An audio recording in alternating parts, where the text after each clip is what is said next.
Good morning, everybody. And today I will be describing chapter 5. If you have passed through chapter 1, 2, 3, and 4, then you have actually completed the book because um, all the concepts that you were supposed to learn in this book has already been said in these 4 chapters philosophically. And so quantum mechanics, advancing quantum mechanics so that it fits with the nested universes or fractal universes, that is explained in chapter 4, the new kind of algebra, Dodecanian algebra, where we invent a new kind of algebra, because octonian algebra and quaternion algebra and their combination, which has been used in string theory, is not sufficient for this particular artificial brain reverse engineering. And also another thing is that uh,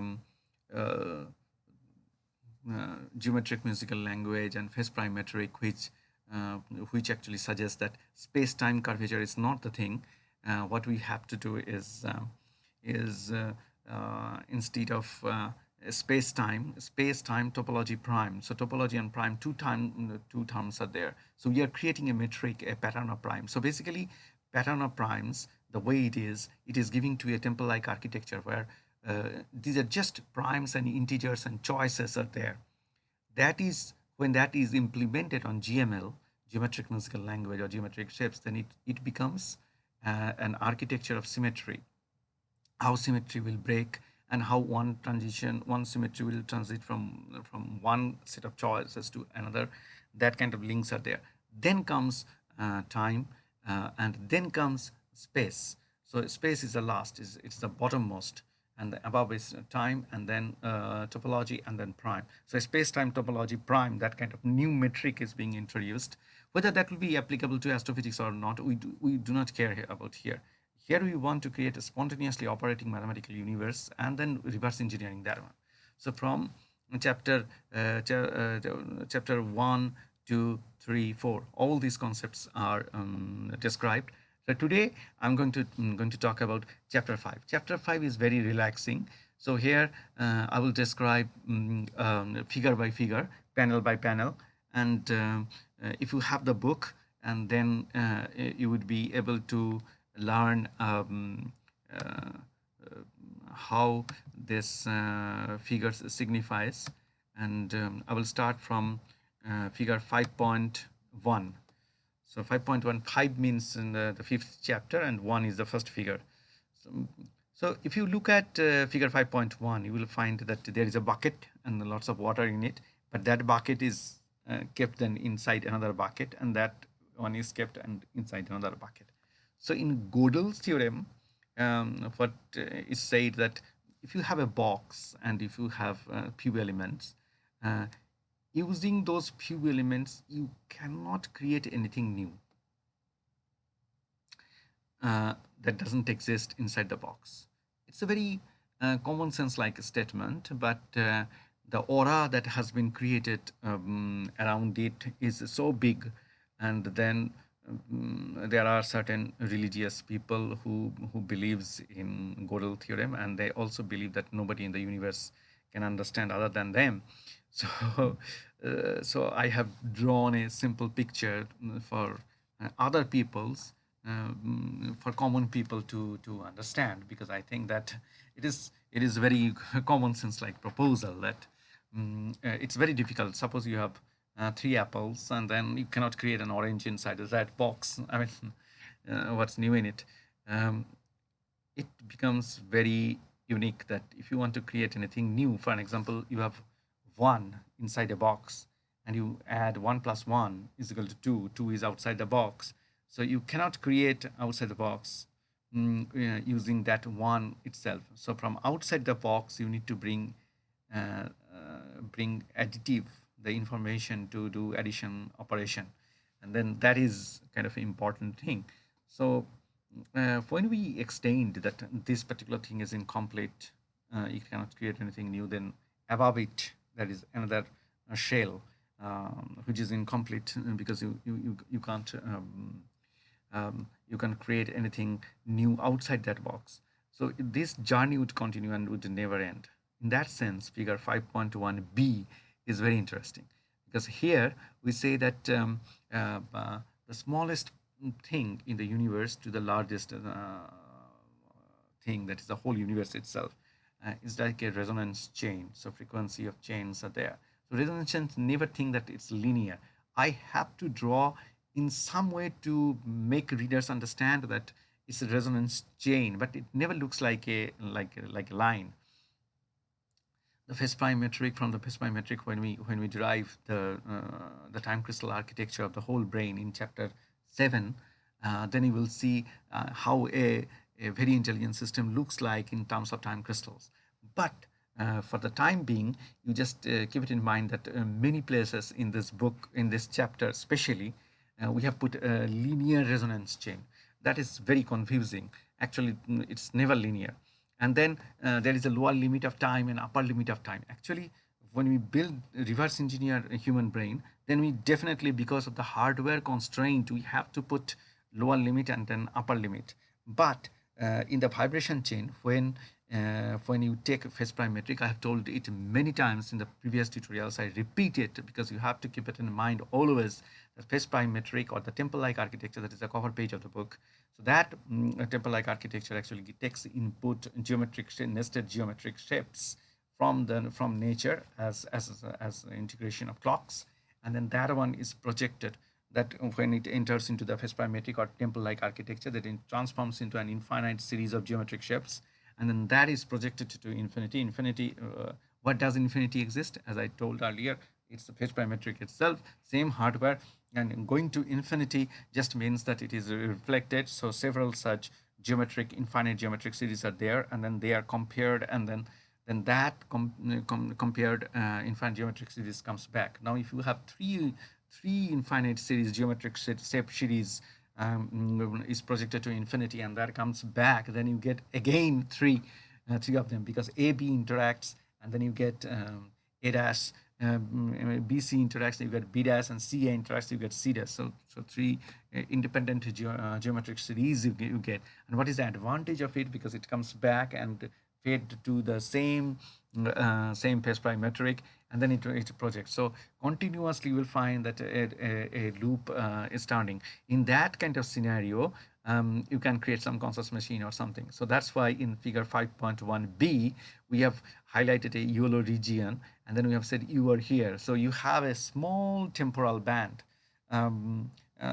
So lower limit of time where you can sense, and upper limit of time where you can sense. So cognitive, non-cognitive operation, including everything, you find it temporal band. So many different conscious machine could be at different layers, but from Planck constant maybe to the largest 10 to the power 16 billion years ahead, something. If Big Bang theory is true, then that will be the upper limit, and then that will be the kind of a chain, temporal chain everywhere. So the objects, clocks are clock inside a clock inside a clock inside a clock architecture.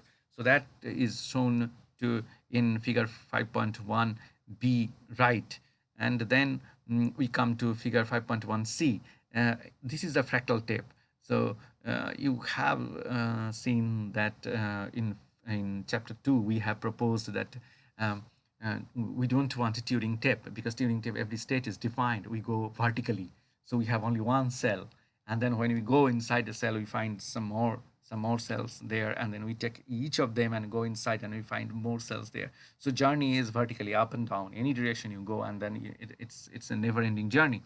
So how does that tape would look like? We have not drawn it in chapter 2, and it's drawn in chapter 5 in figure 5.1c. So you can see that you can take one cell, and then that expands into many different cells in the next layer. So in this way, you start from one point or one confusion, and then you go to another ring in which those expansions are there, and then each of them expands into the next ring, and then the journey continues.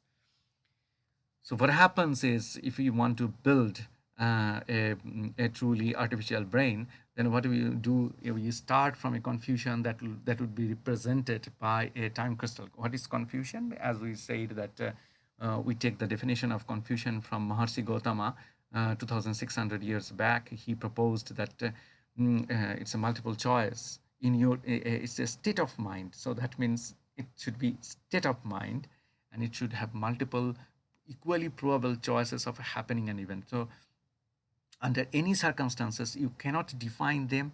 You cannot set any condition that if this happens, then that will happen. If this happens, then that will happen. Then it is not a confusion anymore. So finding a confusion has been a discourse of debate for more than 2,500 years. And then and the Hindu monks have worked very detailed on this particular aspect. Unfortunately, not the even the Hindus of present day are aware of these things, or do they study in some temples and some places. I have seen that they carry out this particular practice, because most of the after 1947, when India got independence, systematically all the Hindu schools were destroyed by the government. So you can't see it, but in some temples, in some gurukuls, you will see this practice even today. So voluntary groups, they are trying to revive once destroyed Hinduism, and you can see there. So you can find that people try to find confusion. So one set of confusion with a temple clock-like architecture, geometric shapes.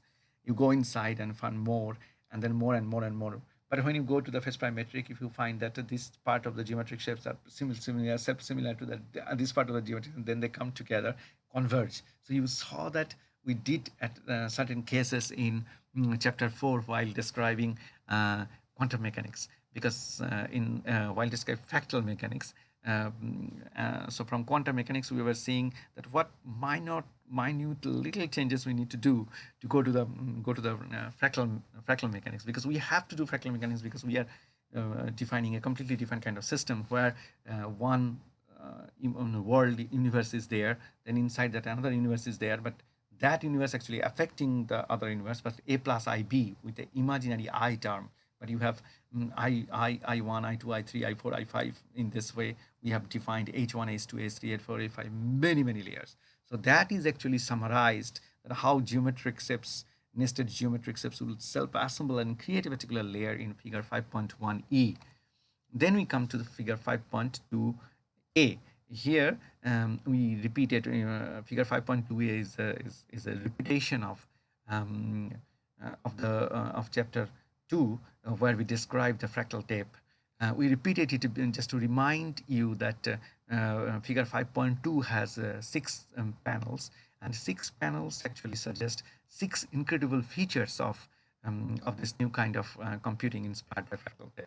So figure 5.2b is a beautiful experiment. Is derived from a beautiful experiment that we did in 2006, 2007, and we published in PNAS in 2008, and it was kind of considered as a breakthrough because we showed that if 16 molecules are along a line, and then you give a decision to one, and then you will find that only one solution is out. But if it is in a ring, 4.3 million solutions you can create. But don't worry about it. When you go to chapter 6, actually chapter 6 is a journey where we will take you and major breakthroughs that we encountered in the last 15 years to establish an artificial brain. So in that sense, chapter 5 is the is preparation of the philosophical ground for chapter 6. So figure 5.2c, you see a triangle, and the triangle is moving in and shifting its position and the location and other things. Actually, what happens when you are inside the singularity domain? Singularity domain has a area of time, a boundary of fate points, where it is said that inside that, if you go, you will not have any phase anymore, and you will not be able to define what is inside. So what happens is, if you have 3 of this, and then triangle could be on nearly the edge of this singularity domain, another edge of this singularity domain, another edge of this singularity domain. How many combinations of this triangle you can create? Infinite possible way. So what happens if every single time crystal that you produce by information theory, the new kind of information theory of universal time crystal that we are proposing here as GML, geometric musical language, in that language, you can change a topological shape in finite possible way. Still, it would hold the ground. So this is almost like topological error correction in quantum computing. And here it is much more profound and much more easy, because you do not need actually the quantum mechanics to apply. You can have even classical mechanics, and you can still realize this particular feature. Most of the features that we have used for the incredible properties of the brain, which we have tried to make it so that with using classical mechanics we can realize it. We need fractal mechanics, but definitely certain features of fractal mechanics. But the entanglement is not required at every layer of the whole system. Cloaking is required, but cloaking, it could be classical or quantum. So now we come to figure 5.2D. Here we see that if there is a clock inside a clock inside a clock inside a clock inside a clock inside a clock, then what you can do, while reverse engineering the brain, you encode the problem in a particular time domain. So it's a very slow time domain, say 100 years. For a human lives for 100 years, then 33 years, then 12 years, and then 3 years, and then 1 year, then 3 months, then 1 month, then you go on decreasing into millisecond time domain. And millisecond time domain, actually you take input from nature. So clock inside a clock inside a clock inside a clock, at the millisecond domain enters, but below that, milliseconds to microsecond to nanosecond to picosecond, layers are there. So if you have phase prime metric fundamentals at every single layers of time domain, then what happens is the information enters in the millisecond time domain, but after that it can send it to the picosecond time domain. The information could get processed, because geometric self-similarity, same phase prime metric is here and there also, so they can recognize each other and classify information in various different ways. So what happens is, at the first time scale, information is processed, a decision is made, and it is sent back. So that means 1 millisecond, the information is given as an input to you, and then in 1.0000000000001 you get the answer. So basically, fractal time has enormous advantages in terms of speed. Then figure 5.2e. Here we are showing that in the resonance chain, triplet of triplet resonance frequencies were there. We experimentally found it in microtubule. That's how this entire research of what we have described in this book has started, because we discovered triplet of triplet resonance band in microtubule, and they were shifting and creating topologies. So when we saw that, we actually changed our research and we moved towards building artificial brain, because we understood that a hidden mathematical architecture is regulating everything. Later we discovered phase prime metric, but all these things that you are seeing here in this book actually started from this triplet of triplet resonance chain pattern. And if you look at the number of components that you have in the brain, you will find that number of component for slower clocks or slower triplet of triplet is very less. And then faster the time domain you go, you get more and more number of oscillators or resonators to exhibit triplet of triplet. Then figure 5.2f. And figure 5.2f, we are showing that if you compare two time crystals, complex time crystals, and they find that there is a little self-similarity, it can identify and isolate.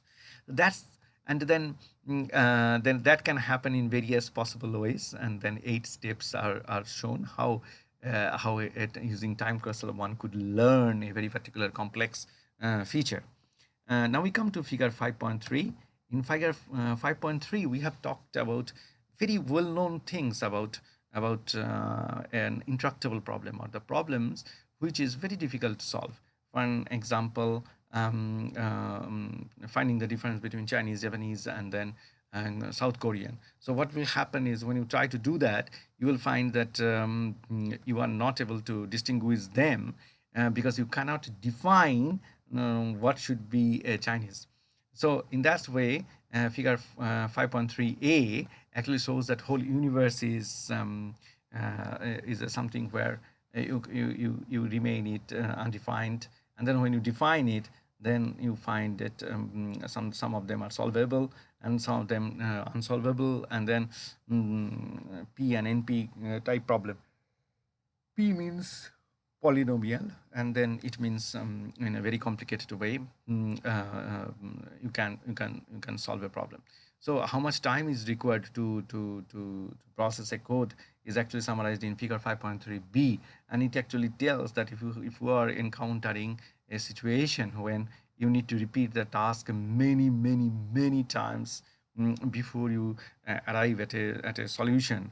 When you do this kind of statistical analysis based processing, then such scenarios are quite common. But on the other hand, if you follow figure 5.3c, where you have phase sphere inside that phase sphere, inside that phase sphere, or cell, and then it goes out and then goes to more cells and more cells and more cells in a frequency fractal pattern, then the situation would change. What would happen is shown in figure 5.3d, is that at the onset of program, it takes a very minor time in the fractal clocking system to solve the, to find what is the relationship between phase prime metric of the person, of the machine that wants to solve the problem, and the machine whose problem we want to get it solved. So basically, two phase prime matrices are interacting with each other. That is what kind of brain-like computing that we are proposing here.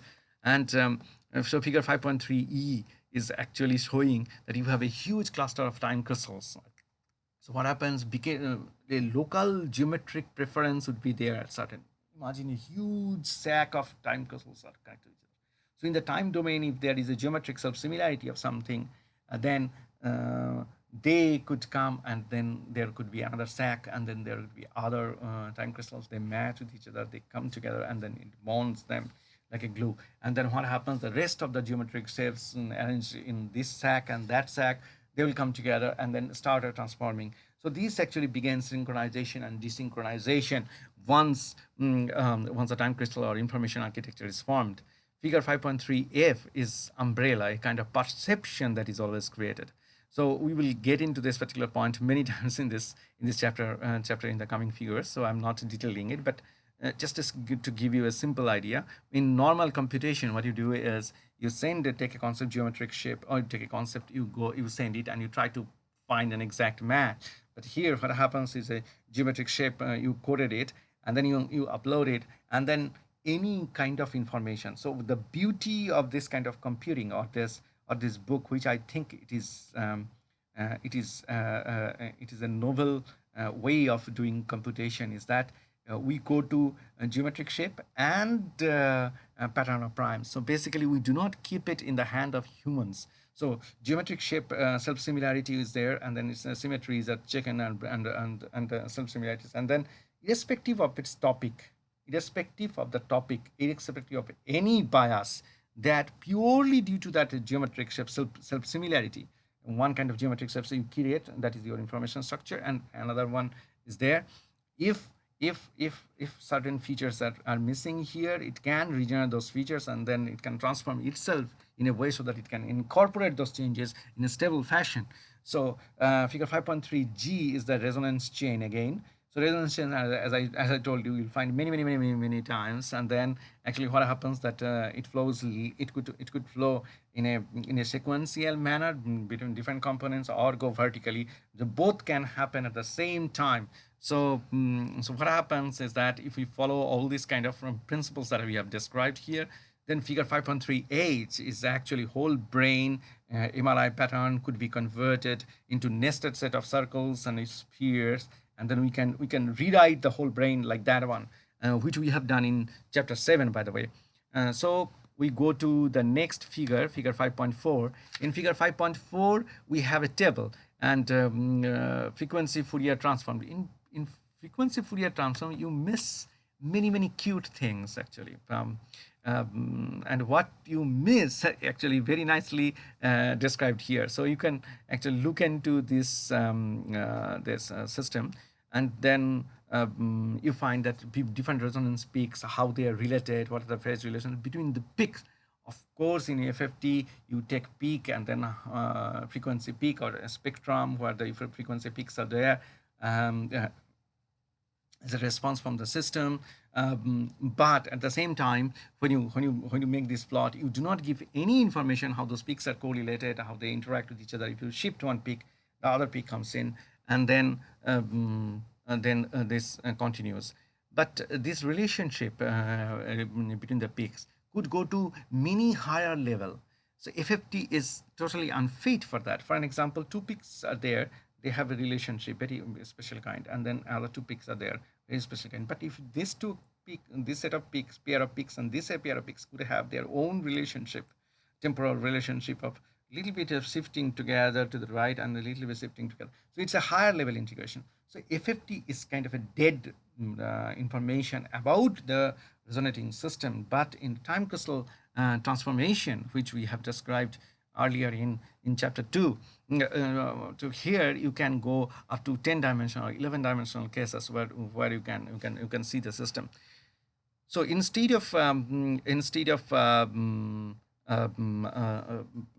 looking into the relationship of the peaks and many different kind of relationships, Fourier transform just takes a dead data, and simultaneously emerging pattern at many different systems. And the simultaneity, addressing simultaneity, is not part of the Fourier transformation. And then in time crystal transformation, it's a specialty of this language of geometric musical languages, incorporation of entanglement and then simultaneity, all those critical features.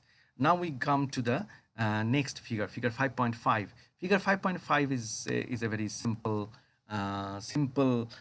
figure where we have shown how a person with the knowledge of geometric musical language would apply to real practical problems. For an example, figure 5.5 A, B, C.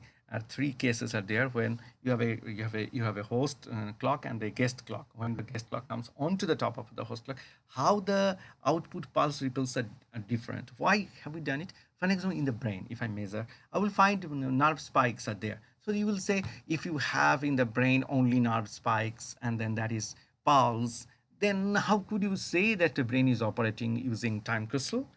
Then actually this figure 5.5a is an answer to that. So if you have various, for an example, when you see red color or very particular color, and there is a very peculiar pulse pattern, why does that come from and what does that signify? You can never understand. But if you pump it many times, and you analyze it with using our geometric musical language method, then you will be able to create something like figure 5.5b. And once you create that one, there will be a spontaneous transformation from one geometric shape composition to another to revive the symmetry and then to apply ppm and other things. So that's how comes figure 5.5c. Figure 5.5d is actually, you are saying flowers are beautiful in many different ways. So what happens is, we say that silence holds the information, not the screaming. So flowers are beautiful, same sentence, but when it is said in a different style, it gives you a completely different kind of thing. You can say flowers are beautiful. Flowers are beautiful. Flowers are beautiful. Flower are beautiful. Something like that. So you can create a nested geometry in terms of time crystal for each of the way you are telling it. And normally in a normal computer, it cannot isolate those differences. But in case of us, our geometric musical language actually can tell you where is the difference. And by matching with the emotion, time crystal for emotion, they can tell actually what kind of emotion you are going through. So figure 5.5e is elephant plus rat. Completely that kind of composition is there, and then it is creating a time crystal for this completely new kind of animal that never exists, elephant plus rat. And then what we would get is detection of this particular animal or particular species, because GML is designed to see the unseen, to find out, extract things that you never thought that would be possible. Figure 5.6 we come now. In figure 5.6 we have actually outlined nearly 10 basic concepts of why our Turing machine fails here and why it is a new kind of computing. In the figure 5. I think 5.6a, you can see that there is a phase prime metric in the horizontal axis, and then when you add a couple of small symmetries to this phase prime metric, you get an infinite series, all possible things that can happen with that one, using many times of repetition. That is actually said. So basically, there is a information expansion.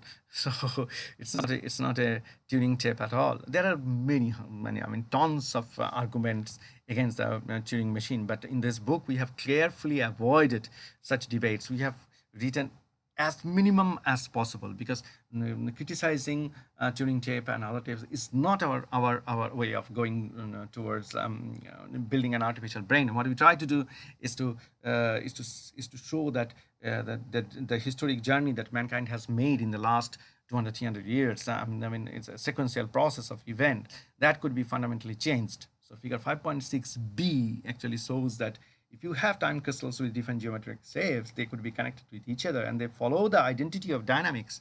So it can go e square plus phi square pi square e to the power I phi. So many different kind of relationships it can build. So in this sense, figure 5.6b is another reason why Turing tape would not be able to simulate this kind of situations, because the geometric parameters of spiral evolution actually changes as the system interacts. So with the every step of interaction, you get a new pathway defined for the particular system. So figure 5.6c, Dodecanians bring higher level geometric interactions. Singularity surfaces are very active. Okay, so singularity surfaces, if you have a singularity, then it can have a geometry. Just you go to panel I, you'll see that many different time crystals, many different directions, they are and dragging the singularity domain towards them, and then it is creating and giving a shape which is extremely beautiful in this way. And figure 5.6c, if we come, and then you will find that that inside the singularity point, or where phase is undefined, then what happens is inside that you can look into the dark regions and bright regions in the way we looked into this similar situation in chapter 3, where we try to show how diabetics, big data for diabetics actually could be solved. So figure 5.6d, when order factor is greater than the corresponding integer, pattern evolves rapidly. So what happens is, if you look at smaller numbers, is fine, but if you take product of 48 or certain integers, they continuously dominate and create newer and newer pattern. Phase prime metric never repeats itself, and that's the reason you would always end up with a new kind of result. Exact matching is just impossible. Phase prime matrices interact and then change the clocking direction. This is also another reason. So information content remains the same, and then you will find that the interactions are changing between two time crystals. And then F, morphogenesis of garden. So in case of garden of gardens, these flowers can change their shape, and then it can reshape in a many different ways. Then figure 5.6g, synthesis of a composite metric and their role. So we can, you saw that in figure in chapter 3, we described that there could be 10 classes of phase prime matrices, but you can create n number of phase prime matrices, a little different than that. Whatever you like most, you should do it. And then figure 5.6h, diagonal drivers of tensors change depending on the receiver. So receiver, real world interacting element, ultimate or imaginary in the world. So basically, what kind of person is there and who is interacting with the text, with the processing of information and others, you have to see that in terms of tensors, there are actually two kind of driving forces are there, which is interacting with all the elements and then keeping the result as identity. So there are certain features, if there are imaginary world inside an imaginary world inside an imaginary world inside an imaginary world, and they are interacting with each other, certain things remain fundamentally constant. That is actually written in the drivers, in the diagonal terms of the tensor, Dodecanian tensor, Icosanian tensor, other kind of tensors. in the tensor algebra. So in J, figure 5.6J, we are showing a similar situation where you have nested universes that is interacting with another nested universes of a very different kind. So an octonion is talking to dodecanion here, and then they build up a relationship between different imaginary layers, and then they create a topology following another phase prime matrix, who is the guest, and these two small phase prime matrices are the host. So this kind of situation like 5.6J would always happen and regulate the computing. So the hardware architecture of the artificial brain, it has definitely three things: a sensor part, a phase prime metric part, and intelligence part. So where using phase prime metric, you get new information and you transform this. So sensor part actually builds the time crystal. So when we will be explaining the human brain, then we will come to this. But until now, whatever the knowledge we had from chapter 1 to 3, suppose we want to build a primitive design of the human brain, then how it would be. So we have actually outlined it here. So basically you get the data, then build the time crystal, then transform, then filter continuously, compare, then you go to the phase prime metric, you send it, you create the infinite imaginary geometric series, and then those series are projected to the hard brain. And then when it goes to the hard brain compares, and then compares all the things one by one, and then it allows fundamental changes of time crystal that it has learned, and only then brain goes to changing. So it's a backup thing. The Intel, you see Intel part, that is the backup thing. So when we come to figure 5.8, figure 5.8 is purely about energy harvesting. So what happens is, in case of singularity point based systems, you will find that whatever the input energy, 5.8a, so whatever the input energy comes, that goes to build solitons or lossless energy transmission system, and then it actually builds a feedback system to build a self-operating machine. So figure 5.8a is the most primitive way we thought that it would work. Then it was advanced to 5.8b, and you can see that there are two processors, one in the left, one in the right, in as colors, and then they actually build electronic solitons on paralleling solitons. What are solitons? Solitons are waveform that passes long distance without any dissipation. Why does it does not destroy? Because it has a cavity through which it goes, and then it remains in a very stabilized geometric shape. So figure 5.8c is actually, if you want to make a machine similar to our world, how would it look like? Then figure 5.8d, we see that with temperature there is no change in conductivity in single brain extracted microtubule. And then if you actually zoom a very particular part, then we will find that there are many many peaks and quantization in resistance, which clearly show that it's very good system for information processing. And figure 5.8e actually shows that the energy band is actually either broken, or energy bands are equally shared among multiple different symmetries. So these two cases are there: electron in helix and then photon in longitudinal motion. So both of them actually create the fundamental energy level transitions for our system.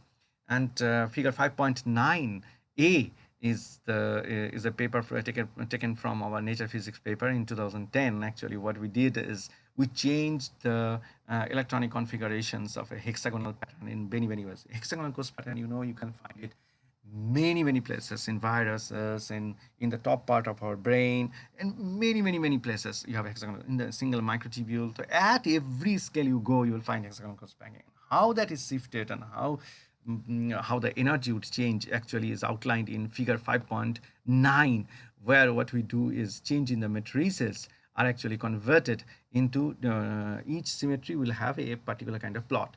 To the extreme right of panel 5.8a, you can see that those panels were created. And then what happened is that we go to figure 5.9c, and when Neumann's computer system moves along the line and solution is a point. In higher level logic, there are many such lines and many such things. So basically, when we have many different kind of symmetries, they would interact with each other and then create a new distinct symmetries. So what we do is we save it, but instead of getting, you know, entropy plot like horizontal like this, entropy symmetry, and symmetry and entropy is just like this. So instead of doing that, we get a cone. We get a cone, and then that cone actually has a point. So so the equation that it follows actually creates the meander flowers. You know, meander flowers for the meander flower garden in chapter 2. And the similar things we also get here. So how geometric similarity builds creativity. So like a tree looks like a balloon, and two events, and that is figure 5.10a, and figure 5.10b is um, if you have a painting trick, and then it's a totally unrelated relativistic event, and then they come together and they can change each other. And data, and that is one of the weakness of this computing also. So whatever the advantages that you are seeing here in this particular picture, actually all of them deliver some negativities apart from some positivities. So so figure 5.10 b actually shows the diabetes case that we already addressed long back. And then we go to D, and D shows the rotational features, how q primes actually dominate everything. And that is actually not just dangerous, that is actually very helpful for the reverse engineering of an artificial brain. So projected future topology brings back new symmetry. So what happens is if you have a system phase prime metric and you are projecting an infinite geometric series, go there and come back with something, and then we should have a system that could run homogeneously. Then figure 5.5 figure 5.10 f. So 3D projection of various topologies enable holding difference various line symmetries or various time symmetries. So what happens is if you have a sphere, and then you can have projection in many different directions from the phase prime matrices. It goes to infinity and comes back. They can interact. They can have their own hierarchical relationship between different projections. So just imagine that you have a center, you are projecting it with to a sphere, that is your real experiment. Then it goes, penetrates through and goes to a higher level where you have many unique things. And G, so figure 5.10, G is nonlinear density of prime simplex symmetries in the one way. So the way patterns are arranged, or pattern paired prime, sexy prime, so the gap between them are similar. So if you take this kind of series, and then pair 2 series, and pair 4 series, pair 6 series, then what you will discover that there is a nonlinear relationship there.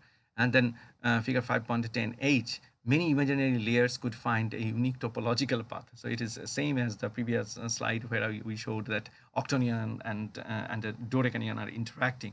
But they can interact with many imaginary layers simultaneously in many different ways. And then I know it's one-way track, infinite mirror-like reflections could create a world. So what happens is, in this kind of computer, unlike the Turing-based machines, one fundamental difference is that there is no real points anywhere. Everywhere it is singularity, or undefined region. But those you connect on to create a geometric shape. But when you create a phase prime metric, actually you project the infinite geometric series to infinity, and it comes back. So it's so that is very particular feature of this computing. Actually, it gives the computer a self-operational ability. So what happens is it differentiates, it can add, it can do any kind of mathematical operations and anything you want. And finally, J is some primes dominate, some primes does not. So it's a very particular metric that we described in chapter 3, but it comes back because this is the particular feature which is fundamentally integrated in designing the fractal tape. So what happens in the computer that we make out of that fractal tape actually have statistical dominance of many different primes or many different kind of dynamics at different layers. So we need to check into that. So Intel, which I described earlier, is actually expanded over here. So what you do is you have missing part when you look at intelligence, the time crystal you have received after the brain's processing. You try to find out, did I knew this, or this is new, this is totally old. So the missing part is there, where you have symmetry, path, and topology.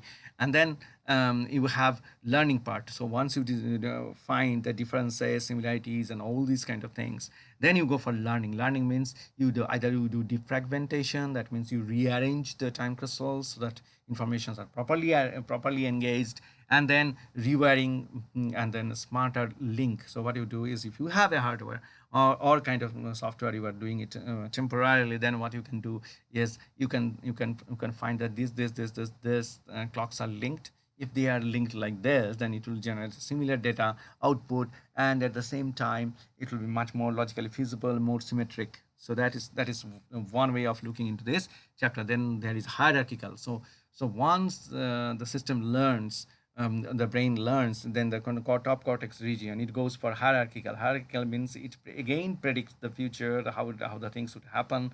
Learning, it is basically phase prime metric. It projects to infinity. When it comes from infinity, is actually in the learning system, in the instantaneous brain, where the hippocampus is located, but largely in the cortex region, where what happens is projected from infinity. That data actually it analyzes.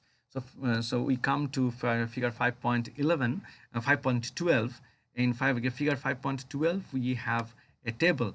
In this table, we have shown that what is the human basic idea, that human is a Turing machine, and every single event that we are seeing should be converted in a switch.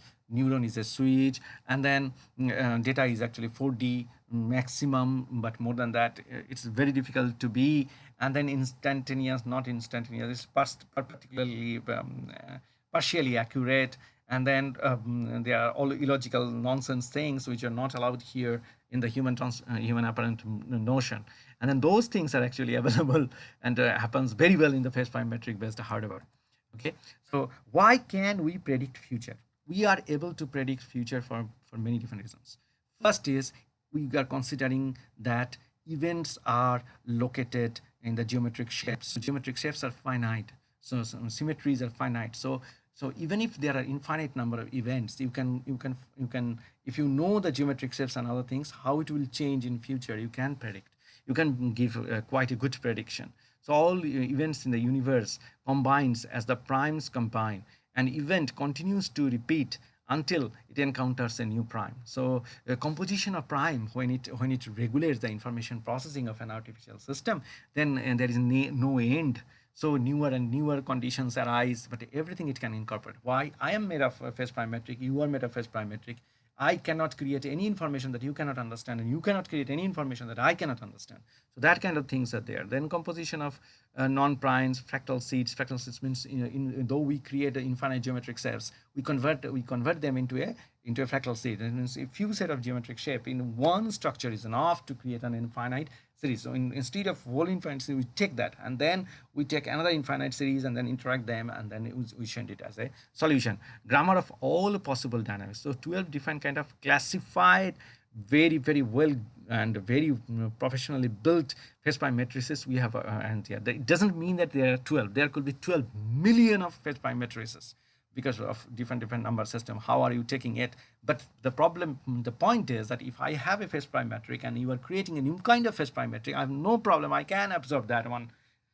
Not just it, absorbing that, I can create a new one. I can give it to you. So basically it's a totally different kind of game that we are playing. Network of geometry is the information. So geometric shapes, when you link with them, then you get the information. So it is very easy to generate symmetry, and then more symmetry, and predict future doing nothing, just by looking at the structure.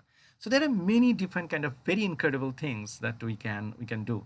How artificial brain shrinks big data. So how does that happen? Why the kind of artificial brain that we are proposing is able to do it?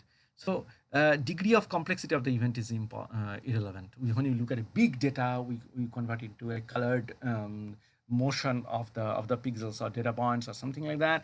And then what we do is we see the change in the geometric shape made of singularity points, so which are the most stable temporally that, and that actually helps us in syncing the big data. We don't see gradient of light or color, but dark lines. So basically dark lines are few, but gradients are plenty. Suppose you have a 3D big data, and then the shadows you want to take. Shadows are everywhere. If there is a set of dynamic points which are changing in their own way, it will leave a signature, topological signature in the system, in all the entire big buckets full of the database. Now, if we have that kind of situation, then we are not using those gradients. We are using color lines, black dot. So what happens is we are able to see much better with a very minimum amount of resources. We don't record all dynamics. 12 symmetries cover 99.99%. So to only few symmetries we are taking into account in a huge big data.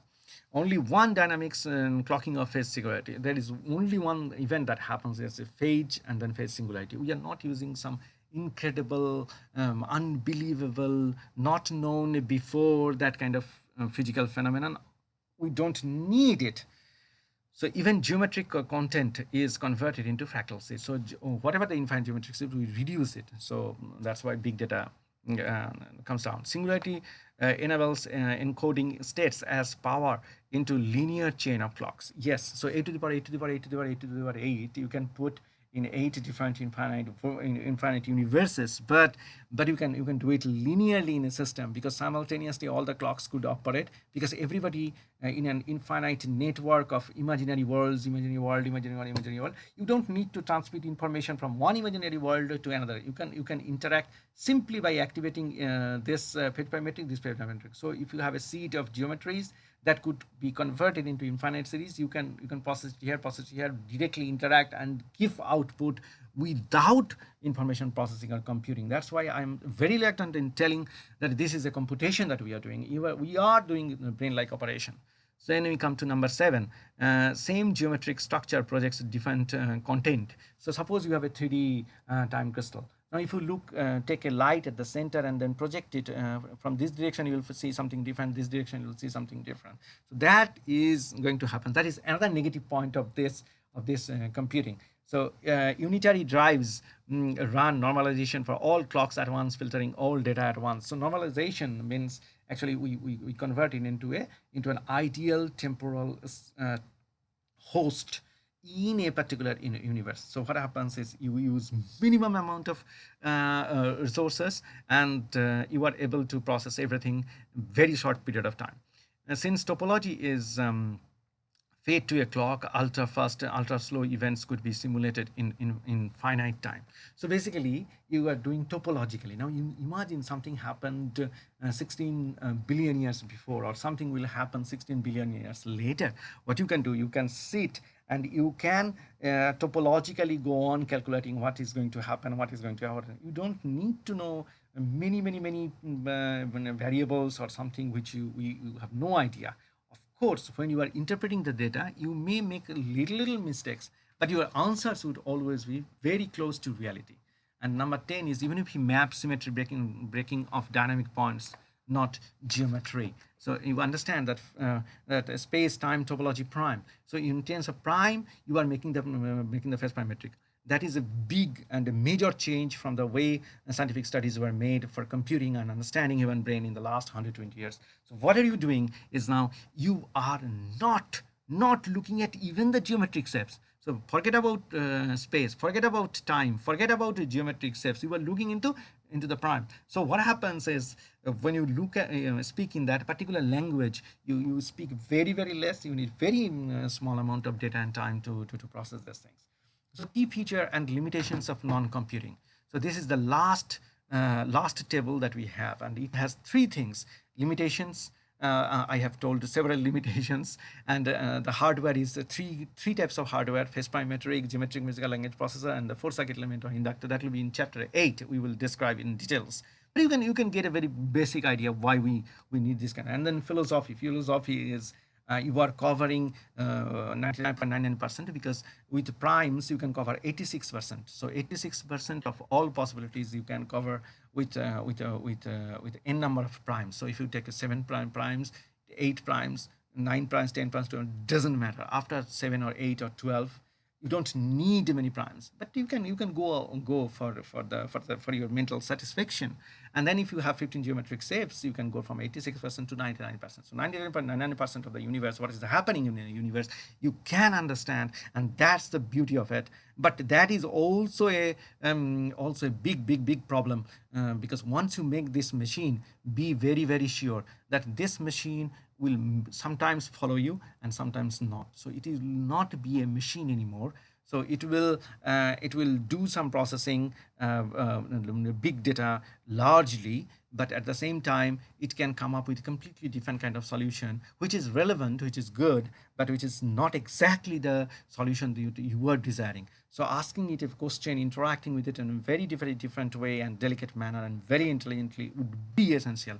And then power and entropy, that is one of the biggest thing of this particular chapter. Power is, we harvest thermal noise and that kind of thing, because our elementary device of the brain is inspired by microtubule helical design, and helical designs are everywhere in the universe. We say that that is best to harvest noise and then use that energy for a better purpose and signaling purpose. And then entropy is a kind of cone shape entropy we introduced. So you will never find it in any literature anywhere, because entropy symmetry plot is symmetry versus entropy linear, something like that.